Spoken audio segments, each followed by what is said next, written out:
एक बार महात्मा बुद्ध किसी गांव में गए। वहां एक स्त्री ने उनसे कहा कि आप तो किसी राजकुमार की तरह दिखते हैं। आप युवा अवस्था में गेरुआ वस्त्र क्यों धारण किए हैं? बुद्ध ने उत्तर दिया, मैंने 3 प्रश्नों के हल ढूंढने के लिए संन्यास लिया है।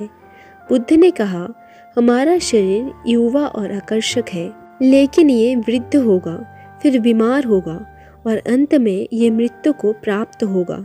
मुझे वृद्धावस्था, बीमारी और मृत्यु के कारण का ज्ञान प्राप्त करना है।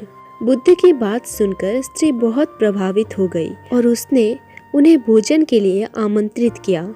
जैसे ये बात गांव के लोगों को मालूम हुई तो सभी ने बुद्ध से कहा कि वे उस स्त्री के यहाँ ना जाए, क्योंकि वो स्त्री चरित्रहीन है। बुद्ध ने गांव के सरपंच से पूछा कि क्या ये बात सही है। सरपंच ने भी गांव के लोगों की बात में सहमति जताई। तब बुद्ध ने सरपंच का एक हाथ पकड़कर कहा कि अब ताली बजाकर दिखाओ।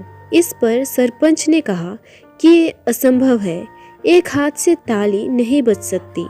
बुद्ध ने कहा कि ठीक इसी प्रकार कोई स्त्री अकेली ही चरित्रहीन नहीं हो सकती। यदि इस गांव के पुरुष चरित्रहीन नहीं होते तो वो स्त्री भी चरित्रहीन नहीं होती।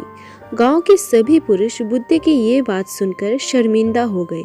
इस कहानी की सीख ये है, अगर आपका चरित्र दूध का धुला हो तो ही आप किसी और के चरित्र पर उंगली उठा सकते हैं। और अगर आप ये मानते हैं कि आपने भी कभी ना कभी कुछ गलत किया है, लेकिन खुद की गलती ना मानकर दूसरों को दोष दिया है, तो आप बुद्ध की इस कहानी को बखूबी समझ गए हैं। और मुझे उम्मीद है कि आप बुद्ध की इस सीख को हमेशा याद रखेंगे। धन्यवाद।